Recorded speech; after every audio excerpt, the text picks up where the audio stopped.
Hi, this is Steph from everythingvintagesteph.com, and I have another video today for you, and I'm going to be talking about vintage children's books. Vintage children's books are great, and I used to be a librarian, so I'm very interested in those most of the time.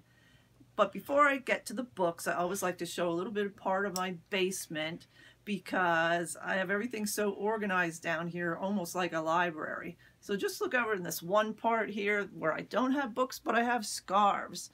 I have all the scarves so that I can see each one. Some of them I sell in groups, and then I have them in bags over here if I'm selling them in groups. I also have some in the little drawers down here, and I have them marked if I can't see them exactly by looking at them. But most of them are up here. I have a lot of fashion scarves, and I have some winter scarves in there too. They're not going to fall out. And I do keep some things in the drawers here. Then I have them all labeled so that you know what's in the drawers. Scissors and belts, beaded things, small scarves, pendants, wallets, and there's more belts in there. There's a lot of other stuff over here as well, but you can see that I kind of have it all organized so that I can see it at a glance and be able to grab it right away when it sells. Ties are on the bottom, and there are a few children's books down there as well. And that's where we're going to go today, talking about children's books. Let's look up here, right behind my head, where I do have a lot of groups of children's books. I sell these in groups, sometimes single, but a lot of times in groups. We have some Hardy Boys here. We have the older American Girls. And I'd just like to say behind the camera is Naomi, my granddaughter. Hi, say hi. Hi. And next to me is Amy, her sister, and she's going to be showing some of these books in just a minute. I just want to talk a little bit more about what's up here. This is where I store most of the children's books that I'm selling. And we did say American Girl and some sports books right here. And there's others in the back, but I'm not going to have a chance to show everything. I like to keep the videos short to about 10 minutes. So let's move over to the desk where I did put a bunch of Dr. Seuss books. The books that I want to show you today. Yeah, we're starting with who? Dr. Seuss. Dr. Seuss books.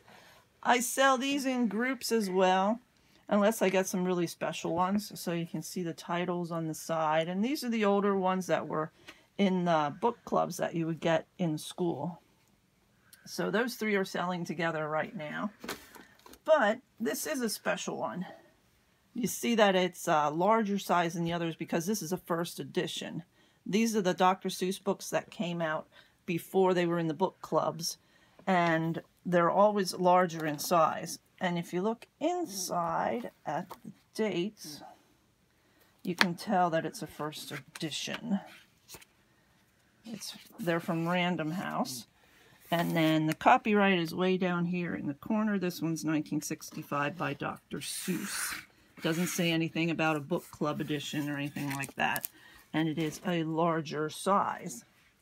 The next one is a Richard Scarry book. These are great to have. Kids love these books, and they're also still making them, but this one happens to be a first edition. Great big schoolhouse. Let's look at the date inside. The dates are always on either the bottom of the title page or the reverse of the title page, called the verso. Can we see what date that is? I'm not sure. Your fingers are in the way. Okay. I can't see it right now. It's 1960 something. Do you see it, Amy? What's that number right there? Is that 1969? 1969, yeah. Yeah. That's the first edition for the Richard Scarry's Great Big Schoolhouse. And condition is always important. This one is a little faded and just a little bit worn, but it still has a good spine and everything like that. Hold these up next. These are children's comic books. Remember Mr. Magoo? Anybody remember Mr. Magoo? The nearsighted Mr. Magoo. Amy, do you happen to know who Mr. Magoo is? No, she wouldn't, because she's only 8 years old, and these are like 58 years old. I remember Mr. Magoo. He was a cartoon way back in the 60s, 70s maybe. So I'm selling those two together. The dates are important, and the condition is important. I had Hardy Boys up on the shelf, and here's some Nancy Drew. These are the Nancy Drew books from the 60s. Here, these are newer. I just bundled them all together. I'm selling those together. If you find the Nancy Drew books with the dust jackets from the 1930s, those are very good to find. Very important. That's the beginning of the Nancy Drew mysteries. And what else do we have here? Let's talk about the school textbooks. What, Naomi? We're gonna switch. Switch. Yes, let's switch. Naomi and Amy are going to switch so that you can see Naomi, and Amy is going to be behind the camera. I'm going to show you some school textbooks. The children's textbooks are good ones that I am selling. This happens to be a music book because if you open it up, you can see it's full of music. Very interesting for elementary music teachers. And sometimes you might be looking for the older songs. Your customers might be looking for the older songs, and you can find it in there. So I have that one separate. I have all these listed separate. These are old reading textbooks. Three Friends, Our Town, different publishers that you might remember from your childhood, so it's kind of nostalgic. And if you find any of the Dick and Jane books, which I don't have any right now, I wish I did. Dick and Jane books are the best. Those are the best to find. They're worth quite a bit of money if they're in good condition. This is also an old reading textbook, but now we're talking really old, like 1800s. There's even some little drawings and stickers and stuff in there. But this is what they would have used in the 1800s in the one-room schoolhouse, probably. That one is a third reader. Yeah, that's probably the oldest one I have. And then, let's not forget the little golden books. The little golden books are still being sold today. The oldest ones will have a price of 25 cents. And they won't have a UPC code on the back. Some of them look old like this, but it's not really old because it has the UPC code. Disney ones are popular though. I'm selling all these together. There's Disney.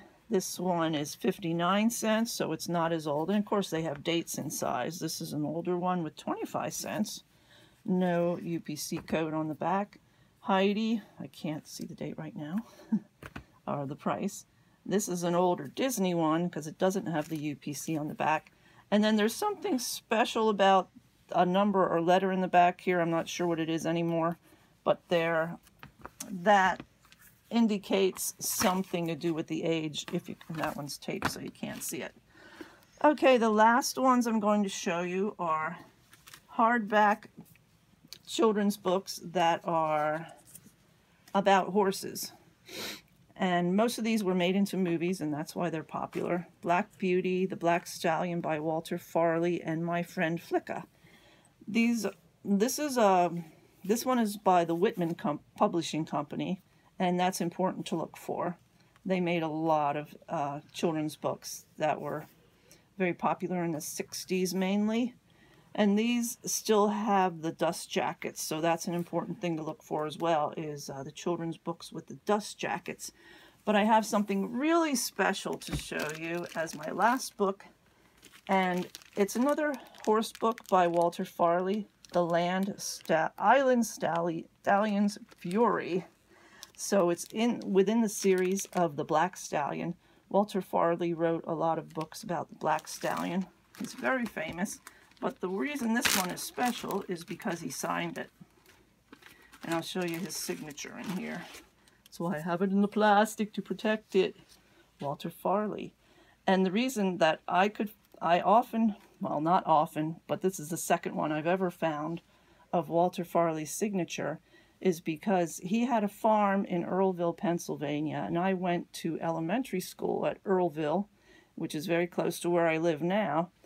And he did a lot of traveling around talking to students at schools. Now, this isn't my book, but I assume that the person whose name is stamped in here, who lives in Gilbertsville, or did live in Gilbertsville, where I'm located in Pennsylvania, he probably came to their school and was able to sign a book for him.